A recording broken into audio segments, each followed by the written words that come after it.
सुशांत सिंह राजपूत के वालिद के सिंह के वकील ने न्यूज़ 18 से कहा कि सुप्रीम कोर्ट में महाराष्ट्र हुकूमत ने हलफनामा दाखिल किया है। इसमें कहा गया है कि 0 FIR है। हमारे साथ सुशांत सिंह राजपूत के पिता के वकील विकास सिंह हैं, उनसे बात करेंगे।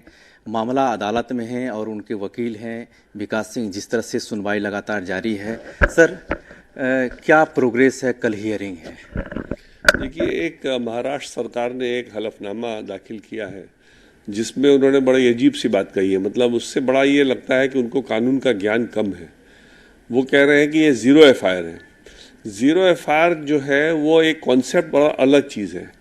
आपको याद होगा आसाराम बापू के मामले में जो लड़की थी, जो कंप्लेनेंट, उसके पिता कंप्लेनेंट थे, तो जो कुछ भी हुआ उसके साथ राजस्थान में हुआ, रहने वाली यूपी की थी।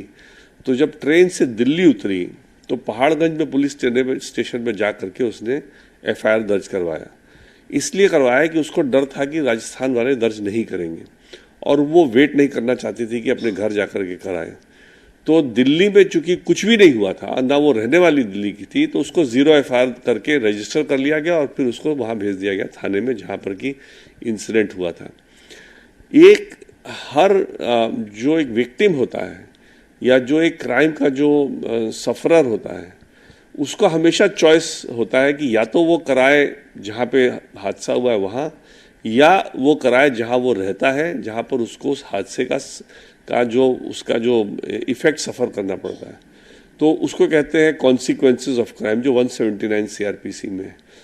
हमारे क्लाइंट को चॉइस था कि मुंबई में कराएं या पटना में कराएं।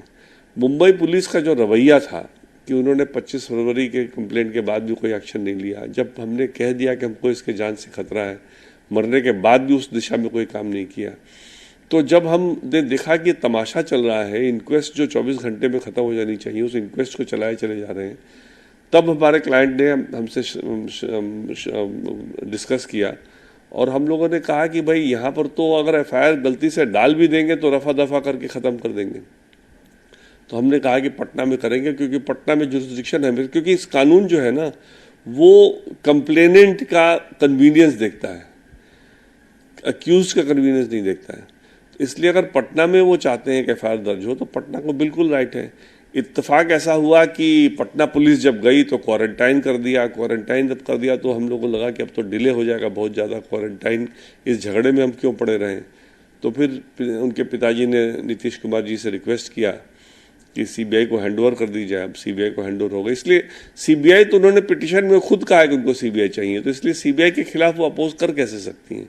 इसलिए मेरे को नहीं लगता कल को कोई प्रॉब्लम होनी चाहिए। सर, क्या उम्मीद है लोगों को इस तरह से, जिस तरह से लगातार हियरिंग हो रही है, इस पर एक मुद्दा बन गया है पूरे बिहार में, पूरे देश का ले? देखिए, हम लोग को पूरा उम्मीद है कि सुप्रीम कोर्ट से अब CBI का जो हैंडओवर हुआ है केस का, उसका स्टैंप ऑफ अप्रूवल मिलेगा। और अगर सुप्रीम कोर्ट का एक अलग से अप्रूवल मिल जाए तो फिर वो एक और मामला, जो एक फेडरल स्ट्रक्चर की बात है कि महाराष्ट्र स्टेट का कंसेंट नहीं है, वो भी खत्म हो जाएगा। क्योंकि सुप्रीम कोर्ट ने कह रखा है कि कॉन्स्टिट्यूशनल कोर्ट, जिसमें हाई कोर्ट और सुप्रीम कोर्ट आते हैं, कॉन्स्टिट्यूशनल कोर्ट CBI को हैंडओवर कभी भी कर सकता है। तो इसलिए अगर ये जो ऑलरेडी जो बात चल रही है, अगर उसमें सुप्रीम कोर्ट एग्री कर रहा है कि हाँ CBI को ही जाना चाहिए और उनसे एक फर्दर हम ऑर्डर ले लें, तो कल को CBI को भी दिक्कत नहीं होगी वहाँ पे इन्वेस्टिगेशन करने में और वहाँ पर भी कोई भी तहकीकात करने में। तो हमको तो पूरा उम्मीद है कि सुप्रीम कोर्ट अपना स्टैंप ऑफ अप्रूवल कल दे देगा और CBI अच्छी तरह से फिर इस पर छानबीन कर पाएगा। बातचीत करने के लिए शुक्रिया। कैमरामैन सत्यप्रकाश के साथ निरंजन सिंह, न्यूज़ 18।